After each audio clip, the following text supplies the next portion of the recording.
Bienvenue dans cette nouvelle édition du Non-Stop Info. Voici les titres de l'actualité. Au Cameroun, cohésion sociale et unité nationale pour préserver la paix. Le pays entend rester uni tout en ayant une diversité ethnique, linguistique et culturelle. C'est sous cette thématique que se déroulera la fête nationale le 20 mai prochain. Lancement d'un emprunt obligataire de 60 milliards de francs CFA par le Bénin. L'objectif est de financer certains projets inscrits dans le programme national d'investissement du pays. L'emprunt est assorti d'un taux d'intérêt de 6,50% avec une durée de 7 ans. Et puis en fin d'édition, nous partirons au Niger à la découverte de l'entreprise Salma, une société créée par une jeune Nigérienne qui souhaite participer au développement socio-économique de son pays. Le Vivre Ensemble sera à l'honneur de la 46e édition de la Fête nationale au Cameroun. Elle se tiendra comme tous les ans le 20 mai. Citoyens camerounais, restons unis dans la diversité et préservons la paix sociale pour un Cameroun stable, indivisible et prospère. C'est la thématique de cette année. Viviane Bauken. Unité nationale et intégration nationale, deux concepts indissociables qui marquent la sollicitude constante des Camerounais à l'égard des fondamentaux de paix, d'unité et de vivre ensemble. Et le thème choisi pour célébrer la fête nationale du 20 mai prochain est évocateur. Citoyens camerounais, restons unis dans la diversité et préservons la paix sociale pour un Cameroun stable, indivisible et prospère. Il s'agit donc, à n'en plus douter, d'un énième appel à la préservation des fondamentaux de l'unité nationale, lesquels sont restés inébranlables face aux nombreux perturbations sécessionnistes dans certaines régions du pays. L'attitude des Camerounais est une attitude diverse selon les perceptions qu'ils ont de ce conflit social et politique.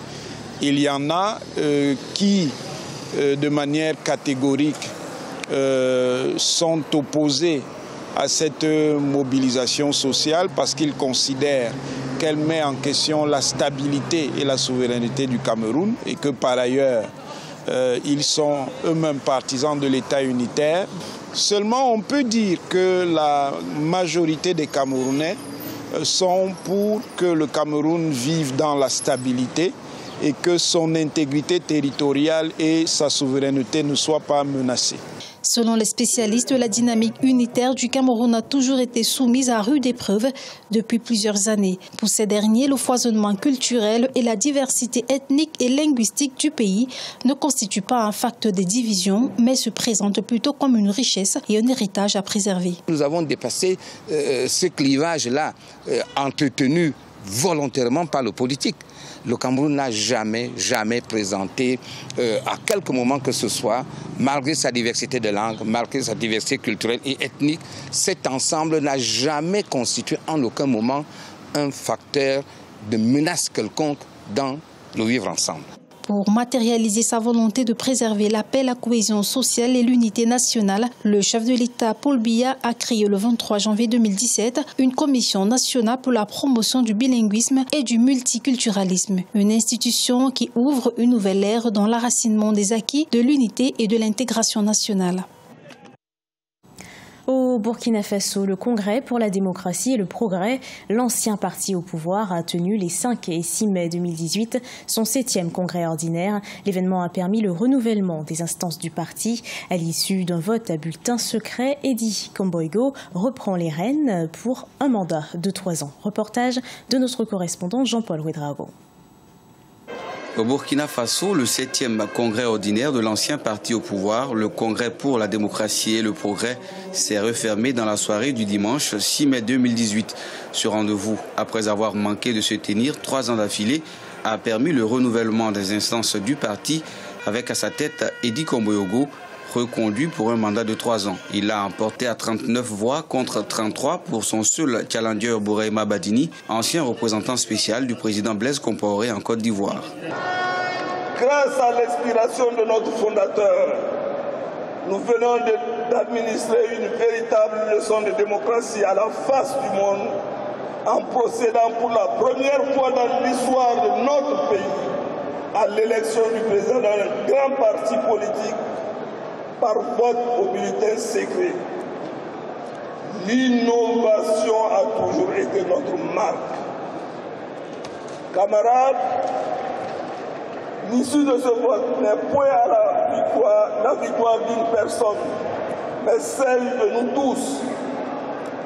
la victoire de la raison, la victoire de l'unité, la victoire de la fidélité.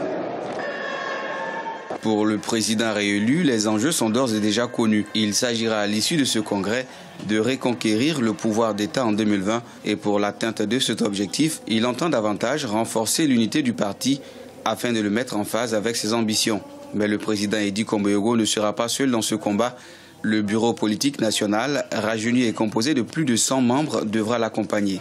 Non, je pense que d'abord à l'ensemble des militants et des cadres sympathisants du parti, c'est simplement un message de cohésion, d'unité et de rassemblement, de pardon, de tolérance, parce que nous n'avons qu'un seul pays et nous avons une seule mission qui vaille, c'est de travailler à le construire ensemble, à le bâtir ensemble pour que le peuple, in fine, puisse être épanoui, simplement.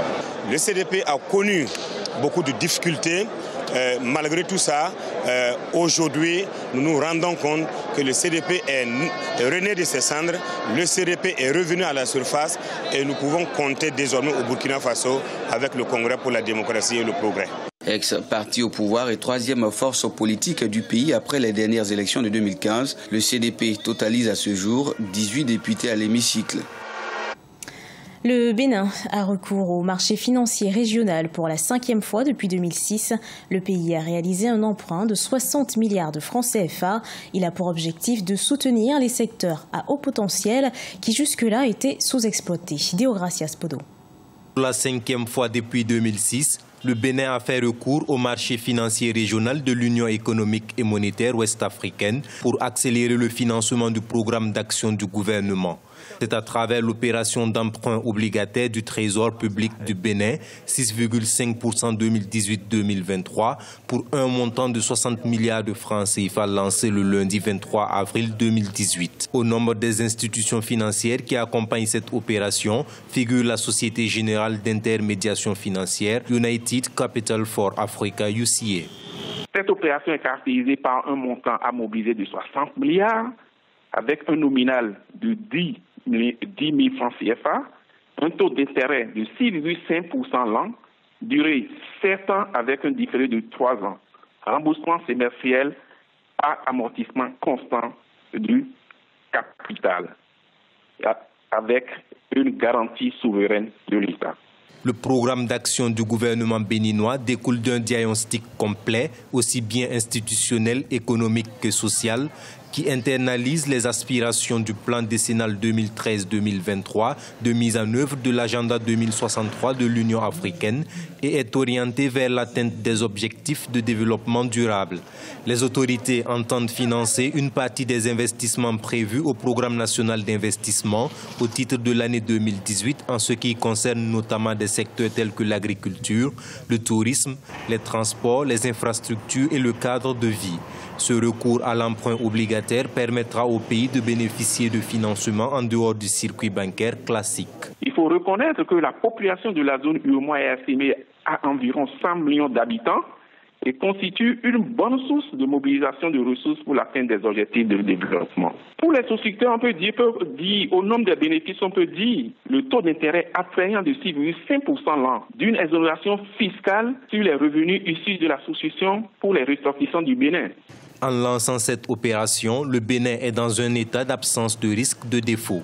Le remboursement de cet emprunt est entièrement garanti et c'est sa 5e expérience sur le marché financier régional de l'UEMOA et ce depuis 2006. À moyen terme, la croissance économique du pays devrait poursuivre son accélération pour atteindre 7,1% en 2021 selon le Fonds monétaire international.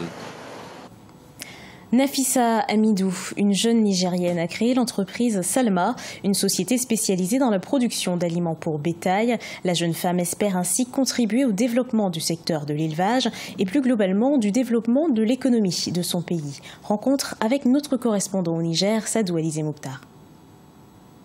Nafissa Hamidou est l'une des rares femmes évoluant dans la production des aliments pour bétail à Niamey, la capitale nigérienne. Au Niger, pays de l'élevage par excellence, cette activité constitue une importante source de revenus dans l'économie du pays et celle des ménages. Cependant, il fait face à de nombreux problèmes dont le plus persistant est la crise pastorale due au récurrent déficit fourragier. En créant son entreprise dénommée Salma en 2014, cette femme nigérienne titulaire d'un diplôme de sage-femme et aussi spécialiste en jarre et plaidoyer voulait venir en aide à la communauté en apportant des solutions aux problèmes que rencontrent les éleveurs. Une façon de contribuer au développement du secteur de l'élevage au Niger.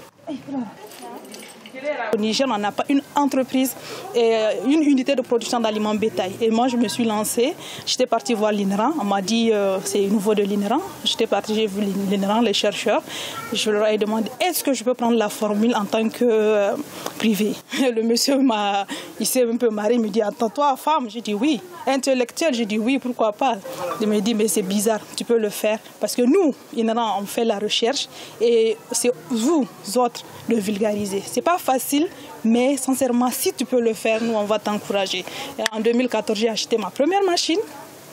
Je me suis lancée dedans. Le mélange de cet aliment bétail se fait à base de plusieurs éléments nutritifs grâce à une formule obtenue au niveau de l'Institut national de la recherche agronomique du Niger. Un mélange qui améliore l'alimentation et la productivité du bétail. J'ai pris 2 sacs juste pour essayer. J'ai amené à mes moutons et quand je leur ai amené, la première chose que j'ai remarqué, c'est que les moutons sont tombés dessus. Donc l'appétabilité était très forte déjà au début. C'était le coup d'essai. Après, j'ai demandé une plus grosse quantité justement pour voir qu'est-ce que ça va donner maintenant en termes d'effet sur le format, sur l'embonpoint de mes animaux. Et je me suis rendu compte après l'utilisation, au bout d'1 mois, 2 mois, vraiment mes moutons avaient changé. Ils étaient déjà devenus tout blancs sans que je les lave, mais ils étaient devenus aussi gros et gras. Passionnée du métier, jadis considérée comme exclusivement masculin, Nafissa Hamidou, promotrice de l'entreprise Salma, dit vouloir être un modèle pour les autres femmes nigériennes. Œuvrant de manière artisanale avec ses collaborateurs, Nafissa Hamidou roule sur ses propres fonds. Elle envisage de moderniser et d'étendre ses prestations dans les autres régions du Niger. Ce journal a été préparé par l'ensemble de la rédaction. Merci de l'avoir suivi. Retrouvez dans un instant une nouvelle édition de l'actualité sur Africa 24.